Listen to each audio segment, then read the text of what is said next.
Assalamualaikum warahmatullahi wabarakatuh. Alhamdulillahi wa la ilaha illallah wa subhanallah wa la yanbaghi tasbihu illallah wa la hawla wa la quwwata illa billahil aliyyil azim wa astaghfirullah. Wassalatu wassalamu ala asyrafil khalqillah Muhammad ibn Abdillah wa ala alihi wa ashabihi wa mawalah. Setinggi puji sedalam syukur kita persembahkan kehadirat Allah Subhanahu wa taala.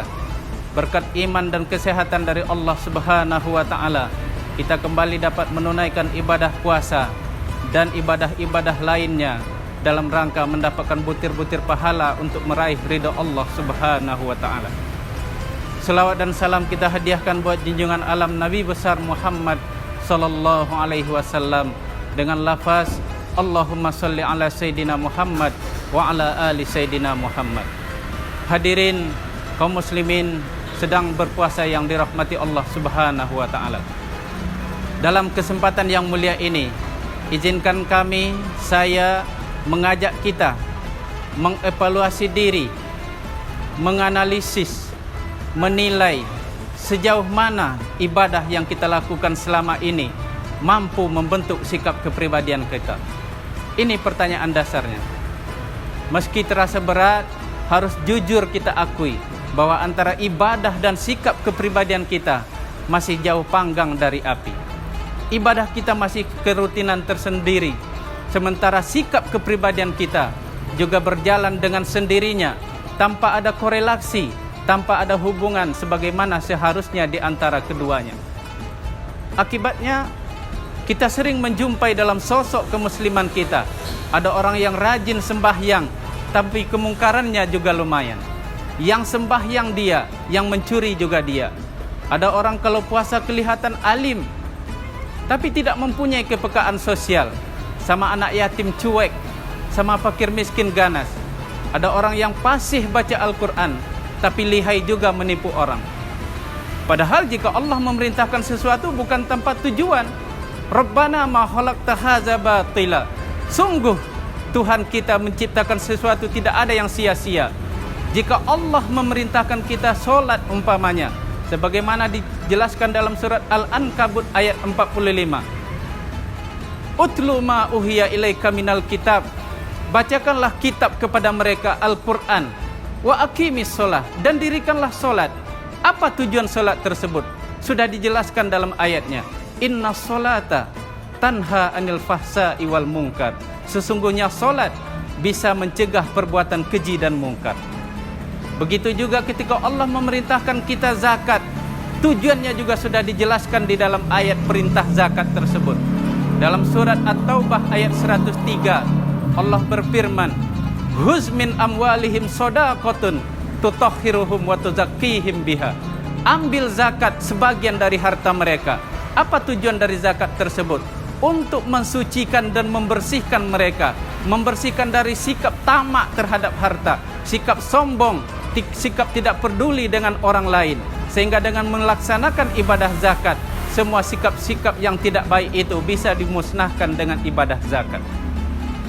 Begitu juga ketika Allah memerintahkan kita berpuasa, tujuannya juga sudah Allah jelaskan dalam surat Al-Baqarah ayat 183. Allah berfirman, Ya ayyuhallazina amanu kutiba alaikumusiyam kama kutiba alal lazina min qablikum la'allakum tattaqun. Hai orang beriman, diwajibkan di atas kamu berpuasa, dan puasa bukanlah kewajiban baru, kewajiban yang juga sudah pernah diwajibkan kepada umat-umat sebelum kita. Kama kutiba alal lazina min qablikum, sebagaimana telah diwajibkan kepada umat-umat sebelum kamu. Apa tujuannya? Tujuannya la'allakum tattaqun, agar kita menjadi orang-orang yang bertakwa. Hadirin sedang pendengar rahimakumullah, takwa adalah tujuan dari ibadah puasa kita. Takwa sebagai jalan menuju kepada ketakwaan kepada Allah Subhanahu wa taala. Lalu apa urgensinya takwa bagi seorang muslim? Kita sering mendengar khatib berwasiat di setiap hari Jumat, bahkan menjadi bagian dari rukun khutbah, bahwa kita harus bertakwa kepada Allah. Lalu apa pentingnya takwa bagi seorang muslim? Pertama, kelebihan orang bertakwa itu Allah jelaskan bahwa orang yang paling mulia di hadapan Allah Subhanahu wa taala adalah orang yang bertakwa. Memang dalam surah Al-Mujadilah ayat 11 Allah berfirman, yarfa'illahu allazina amanu minkum wallazina utul ilma darajat. Allah mengangkat derajat orang yang beriman dan berilmu beberapa derajat. Tetapi dia bukanlah yang paling mulia di sisi Allah. Tetapi orang yang paling mulia kata Allah dalam surah Al-Mujadilah ayat 13 Allah berfirman, inna akramakum indallah atqakum. Sesungguhnya orang yang paling mulia di sisi Allah adalah orang yang paling takwa di antara kita. Kemudian yang kedua kelebihan orang yang bertakwa tersebut adalah orang yang bertakwa hidupnya selalu dimudahkan, dibantu oleh Allah Subhanahu wa taala. Allah berfirman dalam surat At-Talaq ayat 2, wa may yattaqillah yaj'al lahu makhraja. Barang siapa yang bertakwa kepada Allah Subhanahu wa taala, hidupnya akan tenang. Hidupnya akan dimudahkan oleh Allah Subhanahu wa taala. Siapa yang bertakwa kepada Allah, apapun masalah hidupnya, Allah berikan jalan keluar. Allah bimbing, diberikan hidayah untuk keluar dari masalah hidupnya tersebut. Dan ayat ini juga dipertegas oleh Allah Subhanahu wa taala dalam surat yang sama, surat At-Talaq ayat 4. Wa may yattaqillah yaj'al lahu min amrihi yusra. Barang siapa yang bertakwa kepada Allah, Allah jadikan semua masalah hidupnya menjadi mudah. Ketika dia mendapatkan kesulitan, Allah bimbing dengan hidayahnya untuk keluar dari masalah hidup tersebut. Kemudian yang ketiga, orang yang bertakwa rezekinya akan dijamin oleh Allah Subhanahu wa taala. Wa may yattaqillah yaj'al lahu makhraja wa yarzuquhu min haitsu la yahtasib. Dalam At-Talaq ayat 3 Allah janjikan, Allah cukupkan rezekinya, bahkan rezeki itu datang dari sesuatu yang bahkan tidak pernah diduga oleh orang yang bertakwa tersebut. Kemudian yang terakhir, orang yang bertakwa Allah janjikan surga yang luasnya seluas langit dan bumi. Wasari'u ila maghfiratin min rabbikum wa jannatin arduhas samawati wal ard uiddat lil muttaqin. Bersegeralah kepada keampunan dari Tuhanmu dan surga yang luasnya seluas langit dan bumi hanya disediakan untuk orang-orang yang bertakwa. Mudah-mudahan dengan puasa kita yang kita laksanakan di tahun 1446 Hijriah ini, kita meraih derajat takwa yang dijanjikan Allah Subhanahu wa taala. Terakhir, selamat berbuka puasa bagi kita seluruhnya. Mudah-mudahan ibadah kita menjadi butir-butir pahala untuk mendapat ridha Allah Subhanahu wa taala. Amin ya rabbal alamin. Billahi taufiq wal hidayah. Wassalamualaikum warahmatullahi wabarakatuh.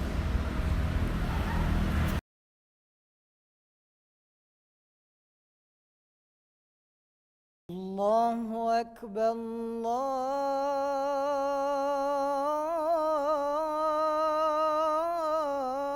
Allahu akbar.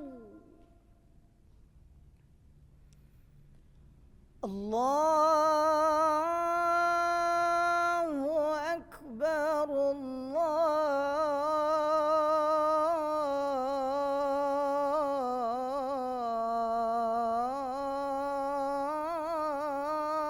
Allahu akbar.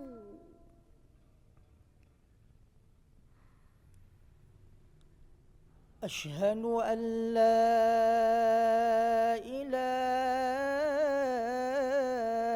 illallah.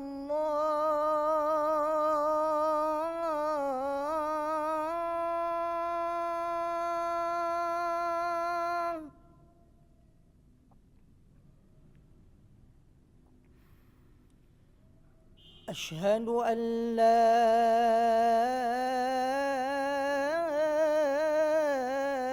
ilaha illallah.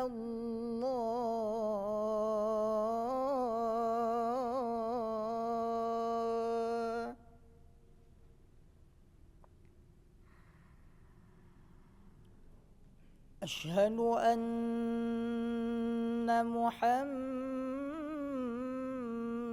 Rasulullah.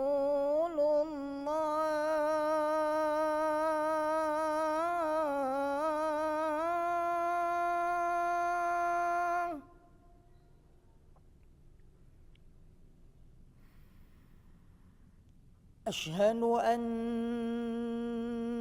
محمدا رسول الله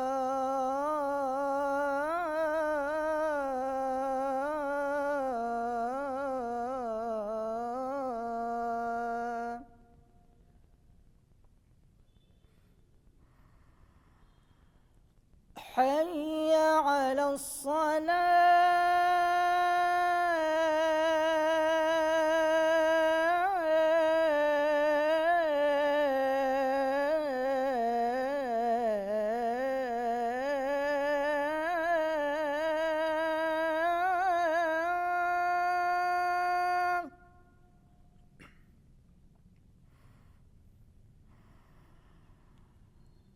حي على الصلاة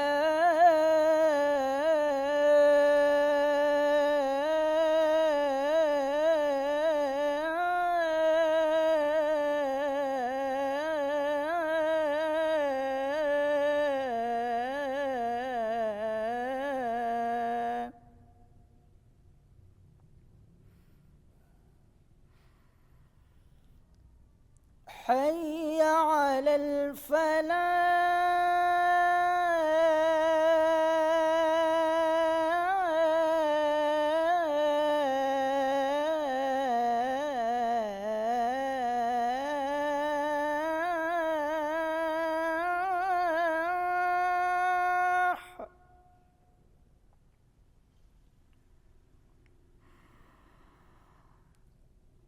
حي على الفلاح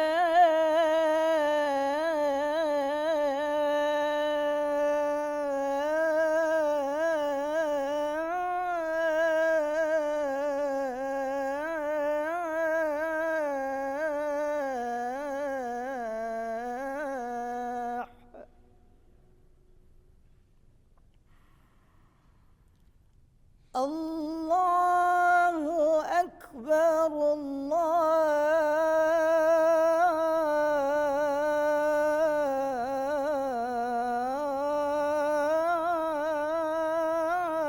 الله أكبر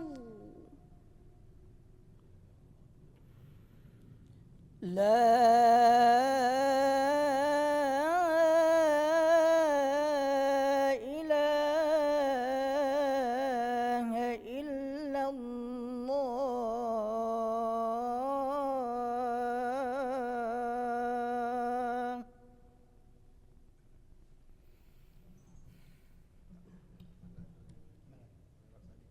اللهم رب هذه الدعوة التامة والصلاة القائمة آت سيدنا محمدا الوسيلة والفضيلة وابعثه مقاما محمودا الذي وعدته إنك لا تخلف الميعاد